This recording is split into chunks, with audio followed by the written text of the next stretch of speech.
you ever thought about if Jane Austen was ever in love?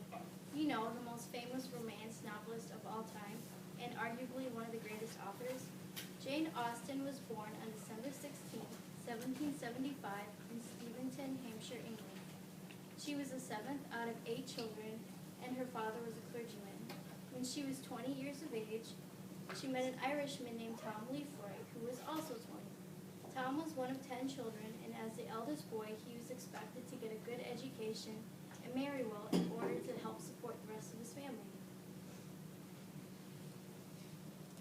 His great-uncle Benjamin, who was a wealthy politician, paid for his education at Trinity College in Dublin, Ireland.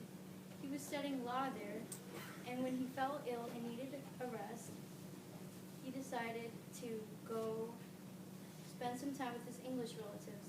As it happens, his relatives were the neighbors of Jane Austen in Steventon, Hampshire, England. They first met each other at a ball held in Steventon. After that, they spent several occasions together, including some balls. The relationship lasted 4 weeks, from mid-December of 1795 to mid-January of 1796. So just how serious was the relationship? Biographers rely on 2 sources of information, both of which were letters written to her sister Cassandra.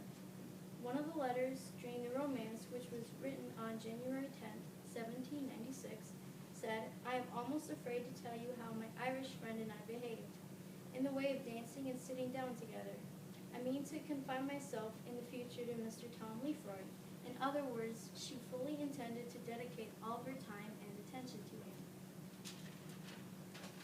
The letter also said, "I can expose myself, however, only once more, because he leaves the country soon after next Friday, on which day we are to have a dance at Ashe, after all.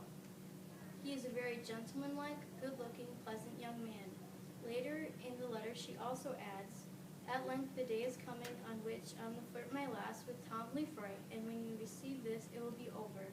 My tears flow as I write this melancholy idea." It is obvious from her letter that she is sad at his parting, and she likes him considerably. The next letter, written 5 days later, might shed some more light.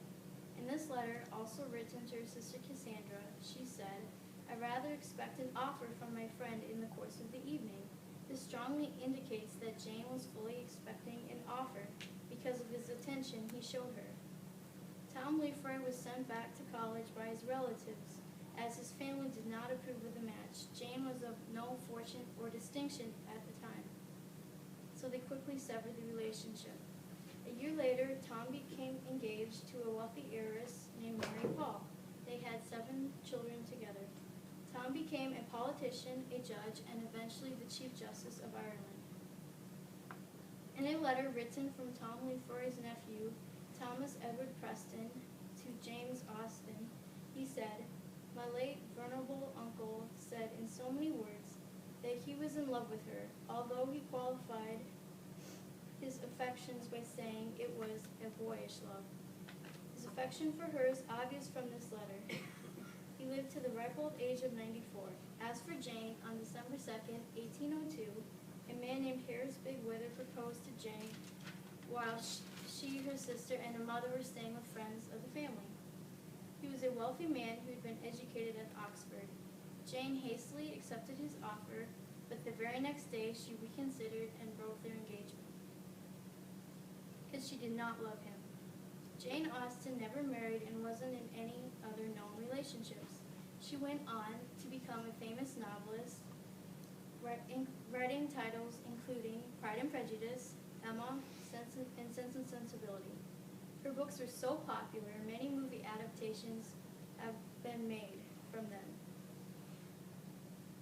Jane Austen died in 1817 at the age of 41, possibly from Addison's disease. In her short lifetime, she achieved great literary success, despite never having lasting love. Was Tom's and Jane's relationship only a giddy flirtation, or were they really in love? We may never know, but we can understand where their inspiration for her beloved novels came from. I invite you to read one of her novels, and I assure you, you will not be disappointed. Thank you.